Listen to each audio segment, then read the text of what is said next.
Before we begin, take a moment to like this video, subscribe to the channel, and turn on notifications. These stories take time, care, and deep research, and your support helps us continue bringing powerful, untold human journeys like this one to light. At 62, Demi Moore is no longer afraid of the truth. Not the polished version Hollywood prefers, but the raw, uncomfortable reality she spent years hiding.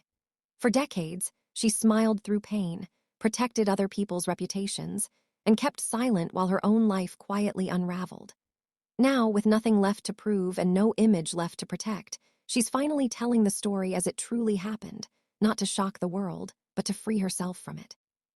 For years, the public saw her marriage to Ashton Kutcher as bold and romantic. A powerful actress finding love again with a younger man felt refreshing, even inspiring.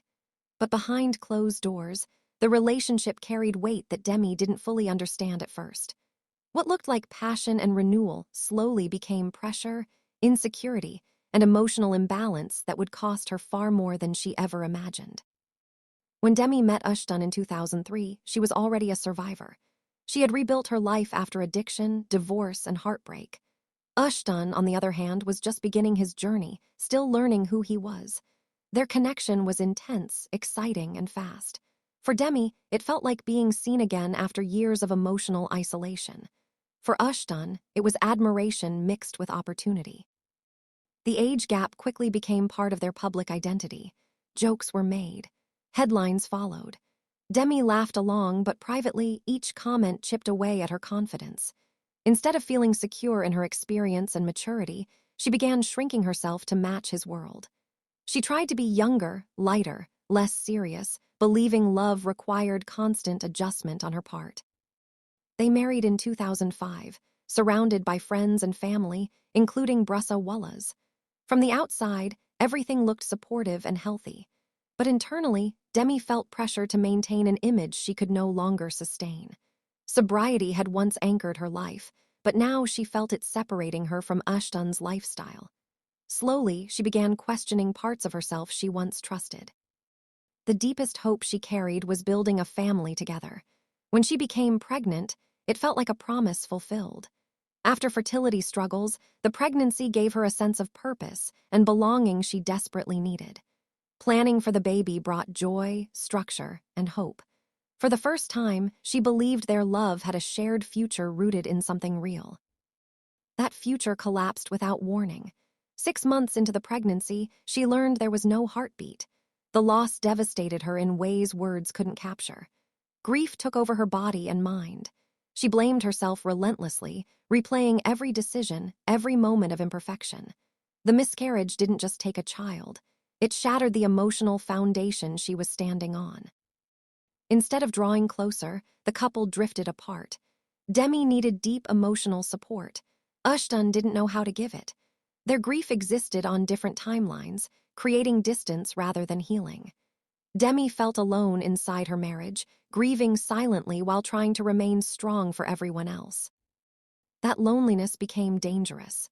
Slowly, she returned to alcohol, convincing herself she could manage it. What began as control quickly became dependency. Each compromise she made to keep the marriage alive pulled her further away from herself. She was no longer living authentically, only reacting, adjusting, and surviving.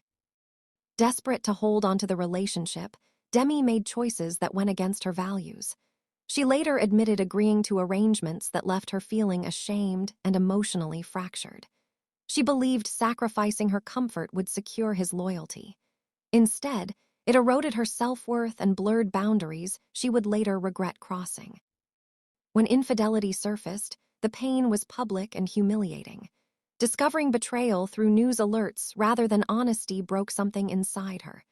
The marriage collapsed under the weight of unresolved grief, addiction, and emotional neglect. What ended wasn't just a relationship, but the version of herself she had been clinging to. The separation triggered a full breakdown. Her health deteriorated rapidly. Addiction returned with force. Her body weakened. Her mind fractured. In 2012, a medical emergency exposed how serious things had become.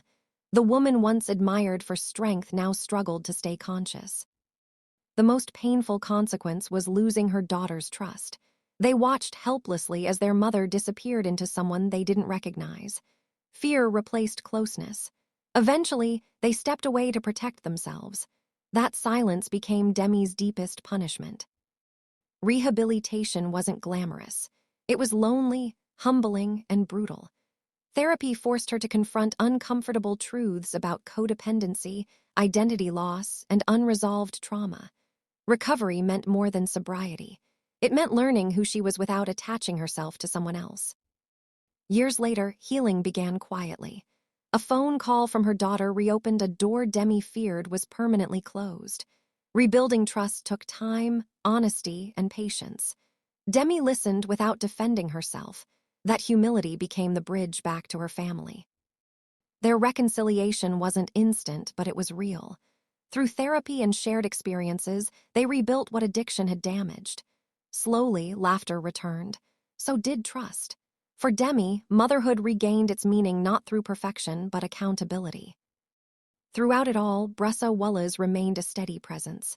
Their post-divorce bond became a model of mutual respect. When Bressa's health declined, Demi stood beside his family without hesitation. Love, she learned, doesn't end when romance does. Telling her story publicly wasn't revenge. It was release. Her memoir gave language to experiences many women suffer silently. By owning her truth, she reclaimed control over her narrative and transformed pain into purpose. Her career resurgence reflected that transformation. Choosing roles that mirrored her inner evolution, she delivered performances shaped by lived experience rather than image. Recognition followed, but validation was no longer the goal.